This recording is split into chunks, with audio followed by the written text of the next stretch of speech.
On l'attendait tous depuis tant de temps, puisque finalement, on a dû gérer nos émotions pendant 2 ans. On a dû gérer nos portefeuilles pendant 2 ans en s'imaginant que peut-être on faisait ça pour rien. Eh ben non.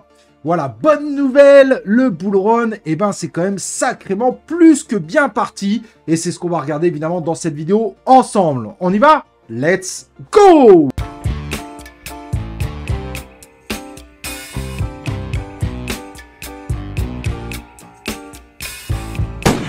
Donc, comme je disais, aujourd'hui, on va parler de ce fameux bull run 2024, en tout cas, ce qui semble se démarrer, et ça, c'est une excellente nouvelle. Et pour ça, évidemment, la première chose qu'on va faire, ça va être de regarder un petit peu des chiffres, ce qui me paraît assez logique. Au passage, n'oublie pas évidemment de t'abonner sur la chaîne YouTube, d'activer les cloches de notification pour recevoir les prochains lives et les prochaines vidéos en notification. Et n'oublie pas ce petit like, c'est gratuit et ça soutient cette chaîne. Cette chaîne qui, je le rappelle, est 100% crypto, 100% fun, 100% non bullshit, pas de lien d'affiliation, pas de projet qui paye cette vidéo. Et donc, en termes de chiffres, bien que le Bitcoin ralentit aujourd'hui, mais ce qui n'est pas du tout anormal, est de retour aux 62K et va tenter évidemment de retourner aux 64K. N'oublions pas que notre ATH, c'est la ligne bleue qui est ici à 69K. Et honnêtement, on prend une courbe, on confirme une courbe qui pourrait nous dire tout simplement que dimanche prochain, on atteint les 69K. En gros, quasiment nos fameux 70K pour le début de semaine. Ok, tu vas me dire, mais il y a possibilité de correctif. Et tu as raison. Tout est possible dans l'univers de la crypto-monnaie. Mais c'est pas grave, on n'est plus à 2 jours près à la limite. Mais il y a quand même d'autres choses très intéressantes sur ce marché. Comme nous le montre Eric Balchunas, comme tu peux le voir, les volumes Bitcoin liés aux ETF est en explosion totale. Et ça, évidemment, c'est extrêmement intéressant. Ça montre bien qu'il y a un engouement réel qui est en train de se produire malgré le prix du BTC actuel. Peut-être que les gens sont en train de FOMO, pas forcément dans l'univers de la crypto-monnaie, mais dans l'univers des ETF. Mais c'est pas forcément un mal, puisque derrière, il faut acheter les Bitcoins associés. Et forcément, ceux qui sont déjà dans l'univers de la crypto-monnaie, comme probablement la plupart d'entre vous qui suivez cette vidéo, eh ben, ont fait de très beaux chiffres depuis ce début d'année. Et ce ne sont pas nos cryptos préférés qui vont nous faire mentir avec des scores complètement dingues. Alors, c'est vrai que les mêmes coins explosent violemment, le Doge plus 29%, le Bonk plus 35%, le SHIB plus 23%, le Shiba Inu qui avait du mal à bouger depuis quelques temps. On n'est pas encore sur des chiffres de bull run en termes de crypto-monnaie, mais on se situe plutôt pas mal. D'autres projets, évidemment, comme le fait dans l'univers de l'intelligence artificielle nous fait un plus 19, le Sol qui nous refait un plus 16, bref, que ce soit sur la journée, la semaine, le mois ou l'année, on est méga positif. Ça, c'est évidemment un très bon signe. Et cela est vrai également pour le top 200, même s'il y a un peu plus de rouge, mais malgré tout, on a globalement pas mal de vert. Et ça, c'est vraiment extrêmement intéressant de voir un petit peu ce qui est en train de se passer. Et évidemment, ce sont nos portefeuilles qui en bénéficient. On est en train d'être remercié d'avoir attendu, d'avoir géré nos émotions. Et à mon avis, ce n'est que le début du remerciement. Et ça pourrait nous amener à enfin atteindre nos objectifs, en n'oubliant pas que le bull run peut rendre fou et qu'il ne faut surtout pas oublier d'abandonner un certain nombre de positions, de faire de la récupération de profit pour ne pas se retrouver à reperdre l'intégralité de son bull run, ce qui est évidemment dommage. Ce qui, moi, m'était arrivé sur mon premier bull run il y a déjà pas mal d'années, mais qui a été une de mes grosses erreurs. Ce qui embête un petit peu plus, en revanche, c'est évidemment cette domination du Bitcoin qui, même si elle est redescendue en dessous de 55%, se situe à 54,43% au moment où je fais cette vidéo.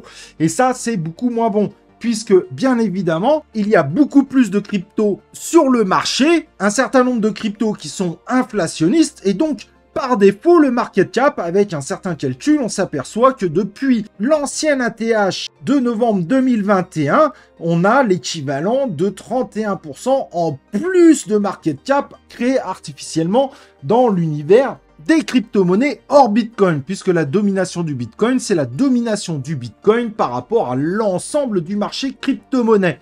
ce qui est l'équivalent de plus de 70% dans le passé. Si on stagne à ce niveau-là, ça sera malgré tout très intéressant de voir qu'il a stagné pendant quelques temps à l'ancien bull run, aux alentours de 70%, même si ensuite ça a rebaissé, avant de commencer à totalement s'effondrer pour donner évidemment une grande place à l'univers des crypto-monnaies. Donc beaucoup espèrent évidemment que ce phénomène qu'on appelle la all season va se dérouler. Pour tous ceux qui ne sont pas full BTC, évidemment, c'est une énorme attente, passer de 54% à, par exemple, 25%. Mais on n'y est pas encore. Aujourd'hui, il n'y a pas de faiblesse à ce niveau-là. Donc, c'est vrai qu'avec les crypto-monnaies, si vous avez bien misé, normalement, vous avez gagné plus qu'avec le BTC, mais pas 300 000 fois plus. Il est vrai que le Bitcoin a quand même bien monté sa domination, sachant que le market cap s'est dilué sur plus de projets, sur plus de tokens des projets déjà existants, et ça a un impact sur la valeur des crypto-monnaies dans laquelle on est. Mais le phénomène de all season, on l'espère toujours, et on espère évidemment qu'il va cartonner. Mais normalement, si vous gérez assez bien vos wallets, que vous êtes capable de prendre du profit, vous devriez déjà avoir gagné un peu d'argent. Si vous faites partie des quelques personnes qui ne sont pas en gain encore depuis un an, peut-être il faut que vous vous posez des questions sur votre façon d'investir, les prises de risque que vous avez prises, voire l'émotion qui vous a fait de grosses erreurs. Et ça, c'est très important. L'émotion est souvent, évidemment, notre premier ennemi. C'est celle qui nous fait les plus grosses erreurs en termes d'investisseurs. Et au fur et à mesure des années, si on fait l'effort d'apprendre de nos erreurs, on a l'avantage de mieux la contrôler, de mieux la gérer et de faire de bien meilleurs résultats sur le cycle suivant. Et ça, c'est très important. Et si tu viens évidemment d'arriver, et essaye de t'accaparer un certain nombre de règles, de recommandations qui vont t'éviter de faire des erreurs très classiques, comme acheter sur une énorme bougie verte. En général, c'est pas très bon. Car celui qui fait ça, souvent, a tendance à vendre sur une grosse bougie rouge parce qu'il a peur, finalement, que ça baisse encore plus. Et c'est là qu'évidemment, il y a le rebond après la revente. Donc, il faut bien que tu comprennes que aujourd'hui, le bull run n'est pas fait en réalité. Il y a encore un gros chemin à faire. Et on peut même se dire que si jamais on tapait réellement notre ancien ATH d'ici ce fameux dimanche par rapport, en tout cas, à la tendance actuelle, eh ben, il y aurait un énorme parcours à faire, un énorme parcours de profit à faire, mais pour cela, il faut bien gérer ses émotions et surtout être capable aussi de sortir sur des positions quand c'est très alléchant avant la mauvaise retombée, la mauvaise actualité qui fait cracher nos marchés. Sachez que même en plein bull run, on a connu des baisses de 30 à 50% sur les marchés et ça, il faut pas l'oublier, c'est très important de le prendre en considération puisque ça peut être aussi des mouvements extrêmement intéressants pour encore mieux optimiser évidemment son investissement en crypto-monnaie. N'oublie pas que l'investissement en crypto-monnaie reste un investissement à très haut risque. On ne peut pas l'ignorer. On est sur des choses extrêmement volatiles. Et donc, c'est ton émotion, c'est la stratégie que tu vas mettre en place qui sera le grand gagnant, qui sera celui qui te donnera cette capacité de gagner plus que les autres et de gagner mieux que ceux qui arriveront beaucoup trop tard. Puisque quand tu vas commencer à voir tout le monde arriver sur le marché, quand tu vas commencer à avoir beaucoup plus de vues sur les vidéos, quand tu vas voir les télégrammes investis massivement, là il faudra dire attention, il y a tout le FOMO qui arrive. Moi, il faut que je mange sur ce FOMO puisque moi j'étais là en bear market et malheureusement ça fera des victimes, on le sait très bien. Il n'y a pas trop le choix là-dessus, c'est le concept de cycle. Peut-être qu'ils se rattraperont plus tard, mais sur le coup, toi, tu pourrais être l'énorme gagnant de la situation. Moi, je pense qu'il ne faut pas ignorer ce qui est en train de se passer. N'attendez pas le halving pour attendre un BTC qui dépasse son ATH. Le halving n'est pas la conséquence des cycles. On voit bien que l'ensemble des marchés cartonnent. On peut même aller regarder du côté du SP500 qui est continuellement en train d'essayer de battre son ancien ATH, c'est assez incroyable, lui étant carrément encore plus en avance puisqu'il l'a battu depuis pas mal de temps à présent. Et on en arrive à une telle euphorie que des banques sérieuses comme UBS pensent que le SP500 pourrait aller jusqu'à 5400. Et imagine tous ces actifs financiers, les actifs qu'on appelle les crypto-actifs, si le SP500 allait jusqu'à 5400. Eh bien, je pense que nos portefeuilles seraient ravis.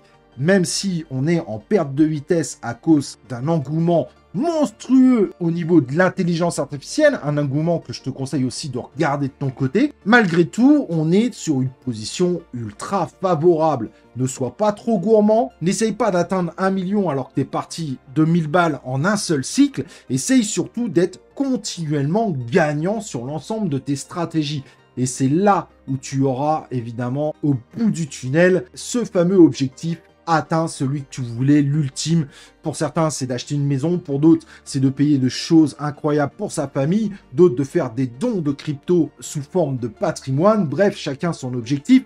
Mais si tu veux atteindre tes objectifs, n'essaye pas d'être gourmand. Ne sois pas impatient. Profite des situations actuelles de ce type de hausse aussi pour récupérer des profits qui seront indirectement de futurs investissements, mais peut-être à des moments encore plus appréciables, tels qu'une baisse de 30% du marché comme on en a connu dans le passé. En tout cas, mon Dieu que ça fait plaisir. On revoit en cours ce BTC qui essaye continuellement de monter et qui continue à suivre cette fameuse tendance qui nous amènerait à un BTC à 69K dès ce dimanche et qui pourrait même du coup atteindre les 70K dès le début de semaine prochaine. Donc profite, gère tes émotions, pose bien tes stratégies, profite de ces moments où justement tu es en train de vivre la récompense de ce bear market qui a été long et préparons déjà grâce à toutes ces hausses le prochain potentiel cycle qui, on l'espère, sera lui aussi extrêmement gagnant. Voilà, j'espère évidemment que cette vidéo t'a plu, t'a redonné du punch. Et nous, comme tu le sais, comme d'habitude, on se retrouvera pour une prochaine vidéo ou un prochain live de C0. N'oublie pas de liker cette vidéo. Et moi, je te dis à la prochaine sur C0.